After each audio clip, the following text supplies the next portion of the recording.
We have this notion that somehow if you're poor, you cannot do it. Poor kids are just as bright and just as talented as white kids, wealthy kids, black kids, Asian kids. We choose unity over division. We choose science over fiction. We choose truth over facts. Well, Joe Biden, he just can't seem to help himself. He made quite a few gaffes yesterday in Iowa. And President Trump, well, he loved what he saw. So will these gaffes finally, at some point, come back to haunt the Democratic front run? I want to bring in Republican strategist Joseph Pinion and Democratic strategist Kevin Wallen. Kevin, of course, I got to start with you.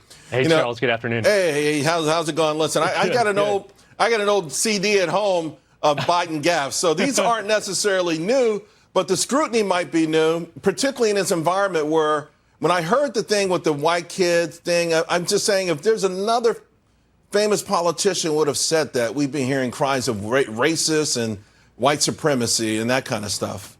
Yeah, Charles, I mean, you're absolutely right. I mean, the former vice president's history with gaffes is not a new thing on the world stage. I think it's actually one of the things that endears him to the American people, right? He's a beloved public official mainly because of that authenticity. But I think this is not a winning strategy for the White House. I mean, the president, of course, is also prone to many gaffes. We saw some in the wake of the shooting this week with the national address he gave. Who could forget storming the airports in his address on Memorial Day? So I don't know if this is necessarily a winning strategy attacking the former vice president on this front. Joseph, I don't think it's just going to be the president, right? We've already seen Kamala Harris come after Biden on some things. We've seen Cory Booker come at him on some things.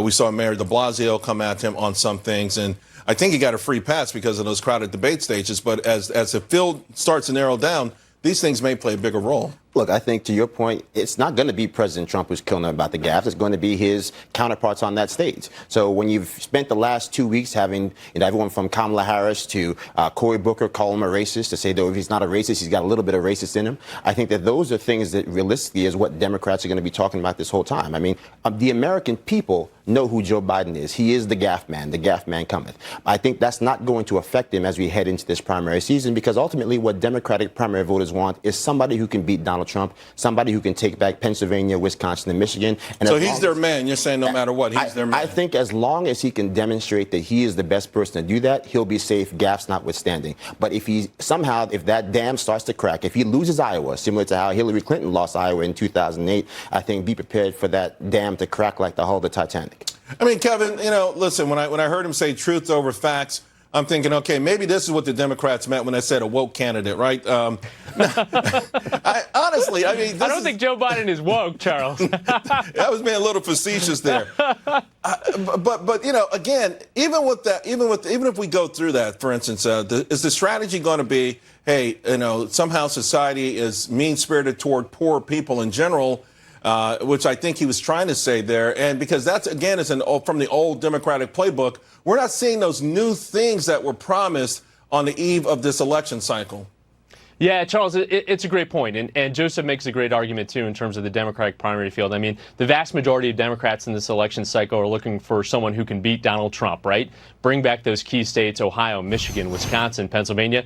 And Joe Biden is a candidate that can do it right now. I mean, no new polling shows that he's beating Trump double digits in Iowa and in New Hampshire, in North Carolina, these key early states in the Democratic primary field, but then also, too, critical states for the general election. But I think we've got to focus on the issues. And he was trying to make a larger point about poverty in America. When we focus on the issues and compare that to Donald Trump's record, I think that is the winning strategy for November. Joseph, you think they're focusing on the issues, or the narrative to beat Trump now this week and last week is, racism, white supremacy? Because, for a long time they invested in obstruction and collusion. I haven't heard those words in a long time.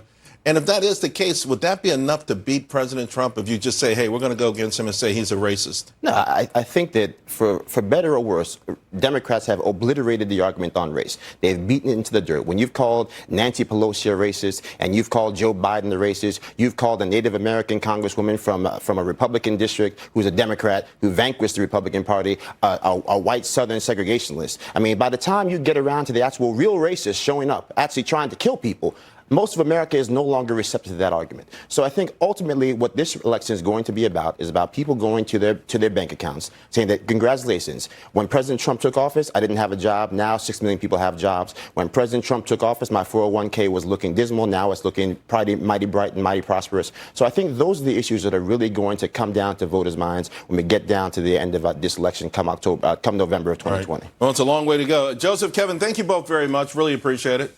Thanks, Charles. Have a great weekend. You too.